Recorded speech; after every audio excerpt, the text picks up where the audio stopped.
क्षेत्र में, आइए जानते हैं जी, क्या नाम है? सर मेरा नाम है आईडी टेबल सर, और आपको पारा नगर से आपका बहुत बहुत शुक्रिया करता हूँ कि आप जागरूकता अभियान की छोटी सी शहर में भी चला रहे हैं। इसके लिए भारत सरकार की तरफ से आपको और यहाँ की जनता से, नौपारा की जनता की तरफ से मैं आपका बहुत बहुत स्वागत करता हूँ। जी टेबल जी, ये जानना चाहता हूँ आपसे कि आपको क्या लगा यहाँ पे, क्या बीमारियाँ जिस तरह से बढ़ रही हैं आपके बहराइच जिले में, हर रोज एक नया एक स्तर देता है, क्या डिस्टेंस का पालन करना अनिवार्य है?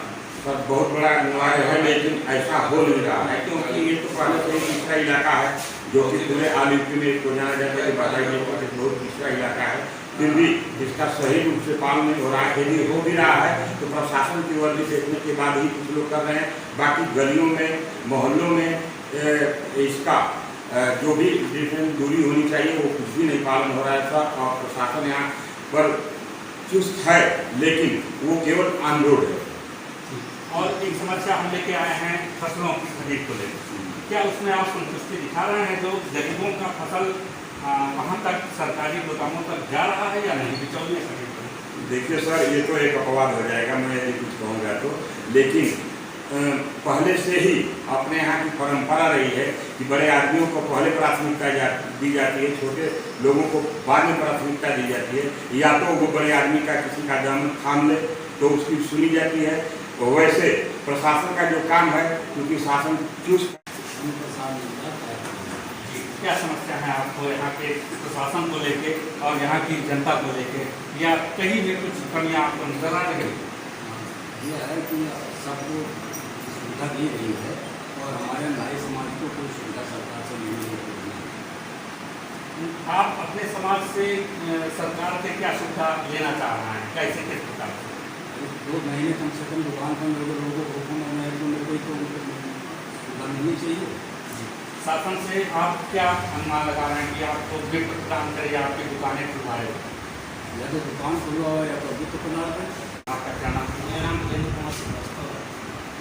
मैं मूल रूप से बिहार का निवासी हूँ, यहीं पे जो इस नालपारा को लेकर आपको क्या समस्याएं दिख रही हैं? एक लॉकडाउन के दौरान आदमी कितना उस पर एक्टिव रहता है, कितना काम करता है इस लॉकडाउन को लेकर? क्या घर से लोग नहीं निकलते, या निकलते हैं तो उसका पालन करते हैं या नहीं? इस विषय में लॉकडाउन के दौरान कुछ लोग तो पालन कर रहे हैं, लेकिन कुछ लोग पालन नहीं कर रहे हैं। तो सोशल डिस्टेंसिंग जहाँ तक कि मार्केट अभी खुली है उसमें बहुत कम दिखने को मिल रहा है, जिसके कारण मतलब समस्याएँ और बढ़ जा सकती हैं।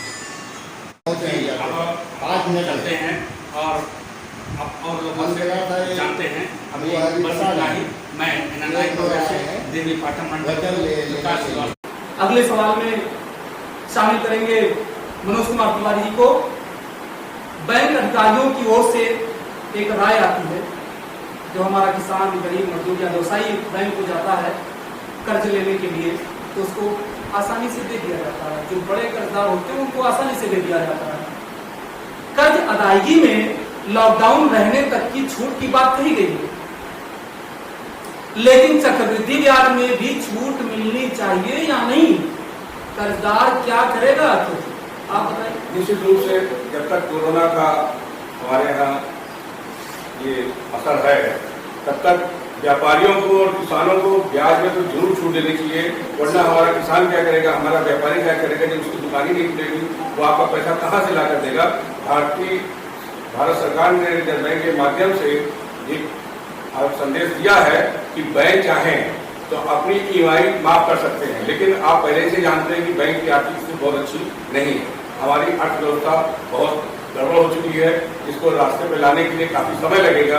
अतः भारत सरकार को सोचना पड़ेगा कि हमारे किसान जो कि हमारा पेट भरते हैं, 60% लगभग किसान हैं जो खेती करते हैं हमारी आबादी का, तो उनके लिए हम कुछ ऐसा रास्ता निकालें जैसे किसान क्रेडिट कार्ड है उसमें जो ब्याज है उसको माफ कर दें, और जो हमारे बड़े व्यापारी हैं जो कि कैश क्रेडिट बनवाए हुए हैं या टर्न लोन नाम टर्न के लिए लिए हुए हैं उन पर भी ब्याज माफी की घोषणा करें, जिससे कि उनको कोई राहत मिल सके। बेशक आपकी बातें भी जायज हैं, क्योंकि अगर कोई कुछ करेगा नहीं तो कर्ज अदायगी कैसे होगी? लेकिन जरूरी यह है कि शासन को बेहतर गाइडलाइंस बनानी चाहिए और सख्ती से पालन कराया जाना चाहिए ताकि कोरोना वायरस का संक्रमण किसी को छू ना सके। इससे अगर बचना है तो दूरी बनाए रखनी होगी, सोच समझकर कदम उठाने होंगे। ऑनलाइन पढ़ाई की बात मैंने अभी थोड़ी देर पहले की थी। थोड़ी सी शिक्षा के बारे में और जानकारी लेना चाहूंगा। गुप्ता जी से हमारे साथ हैं, काफी वरिष्ठ हैं, थोड़ा सा एक राय और दे दें। स्कूल नहीं खुलने हैं, ऐसे में बच्चे क्या करें, कैसे करें ताकि उनका पाठ्यक्रम पूरा हो सके, उनको जानकारी बेहतर हो सके। देखिए, जहाँ तक ऑनलाइन पढ़ाई की बात है, जो धनाढ्य लोग हैं वो तो ऑनलाइन पढ़ाई उनके बच्चे कर सकते हैं, लेकिन देश में किसानों की, मजदूरों की और छोटे छोटे काम करने वालों की संख्या बहुत अधिक है। जो लैपटॉप तो छोड़ दीजिए, 4G का मोबाइल भी नहीं खरीद सकते हैं। जब वो 4G का मोबाइल नहीं खरीद सकते हैं तो ऑनलाइन पढ़ाई क्या है? मैं सोचता हूँ इसमें बड़े स्कूल जैसे सिटी मॉन्टेसरी स्कूल लखनऊ और बड़े बड़े स्कूल हैं, वहाँ के बच्चे बड़े सफलता प्राप्त कर रहे हैं, जहाँ के गार्जियंस की मासिक आमदनी 1 लाख तक है। बाकी जो बच्चे किसानों के हैं, मजदूरों के हैं या अन्य गरीब लोगों के हैं, वो ऑनलाइन पढ़ाई के लिए सक्सेस नहीं है। उसमें मेरी अपनी राय है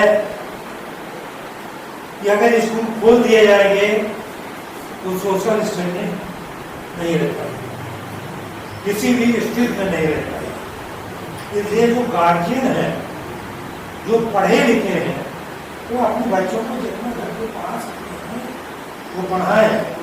और मेरा एक अनुभव ये है कि आज का गार्जियन स्कूल भेज के अपनी जिम्मेदारी समाप्त कर देता है कि बच्चा स्कूल में गया, हमसे कोई मतलब नहीं। और ऐसे गार्जियनों के बच्चे ज्यादा पढ़ नहीं पाते। लेकिन जो गार्जियन अपने बच्चों को घर पे खुद पढ़ाते हैं, वो जरूर कुछ न कुछ बनते हैं। इसलिए ऑनलाइन की जगह थोड़ा सा गवर्नमेंट पे ये सब निर्भर होना है, खुद सोचे कि खुद क्या करना है। जैसे अभी आपने शराब वाली बात कही, आदमी की सोच नहीं है। यहाँ का आदमी बीमारियों को छुपाने की आदत में मजबूर है। उसकी जब बीमारी बहुत बढ़ जाती है तो अपनी बीमारी बताता है, तब डॉक्टर के पास जाता है। डॉक्टर साहब, मेरा अनुभव यही है, कोरोना भी है, अगर आप बाहर से आए हैं तो सरकार को बता दें, सरकार जो कुछ कर पाएगी करेगी तो कोरोना खत्म करेगी। सरकार ने जो गाइडलाइन जारी की है उसका पालन करें। सरकार के पास फोर्स कहाँ है कि हर आदमी को एक सिपाही उठा दे। बेशक हमें खुद अपनी जिम्मेदारी समझनी होगी, तभी हम कोरोना से लड़ सकते हैं।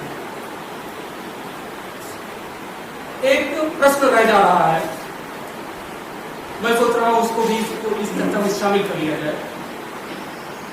जो पलायन हो रहा है, जो लॉकडाउन जारी है, इसकी वजह से बेरोजगारी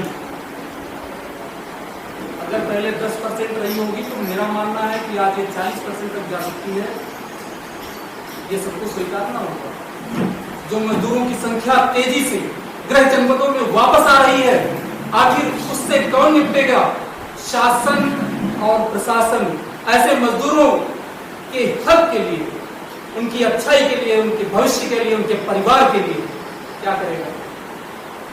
थोड़ी सी राय लेंगे तिवारी जी से और इसमें सुझाव अपना प्रकट करें कि शासन को कौन सी रणनीति अपनानी चाहिए जिससे जो पलायन करके लोग बाहर से अपने गृह जनपदों में लौट रहे हैं, बेरोजगारी का सिलसिला जो ये दिन पर दिन बढ़ता जा रहा है, लॉकडाउन में ऐसे लोग मार ना झेलें, क्या किया जा सकता है?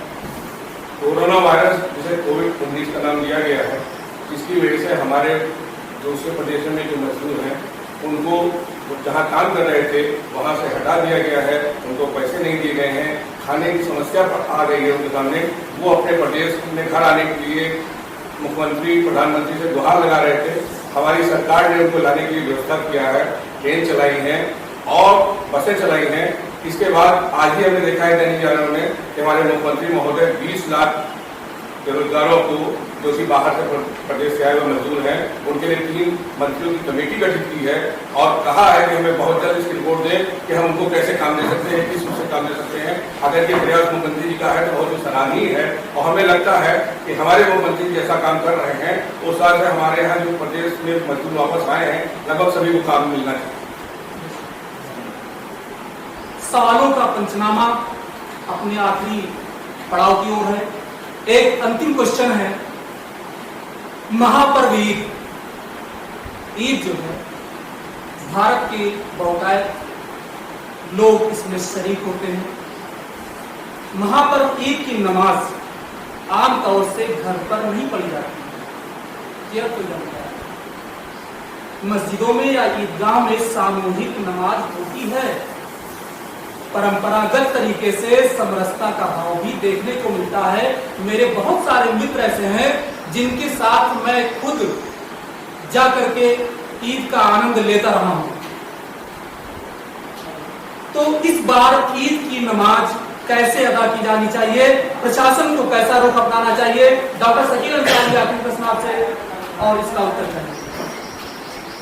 जैसा कि ईद महापर्व है ये कहा जा रहा है, लेकिन वैश्विक महामारी फैली हुई है हमारे भारत में, तो इसमें ईद में जितने लोग गले मिलते हैं, नमाज एक साथ पढ़ते हैं, हजारों की संख्या में होते हैं। हमारे नामदारा दुर्गा की ईदगाह में 25,000 लोग होते हैं।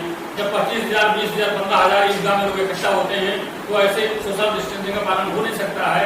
इसलिए ईद की नमाज कैसे हो, इसलिए सरकार ने कहा है कि नहीं पढ़ सकते हैं और इसलिए सब लोग मस्जिद में पढ़ रहे हैं।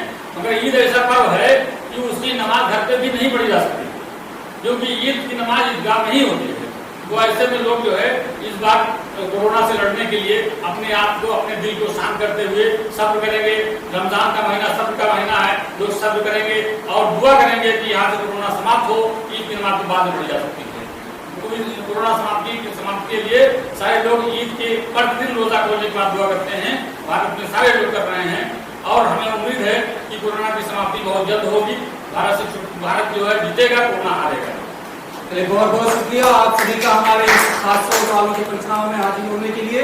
आप सभी से एएनआई कवरेज चैनल की ओर से मैं अपनी जानिब से आपका डीपी श्रीवास्तव ये फिर से अपील करूंगा कि आप घर पर रहें ताकि सुरक्षित रहें, कोरोना वायरस के संक्रमण से बच सके, क्योंकि आप सबके लिए मैं बाहर निकलता हूँ, हमारी एएनआई कवरेज परिवार की टीम बाहर निकलती है। जल्द हाजिर होंगे एक ऐसे ही और मुद्दे को लेकर के। तब तक की पल पल की खबरें जानने के लिए हर रोज बने रहिए हमारे साथ और देखते रहिए एएनआई कवरेज राष्ट्र की खोज।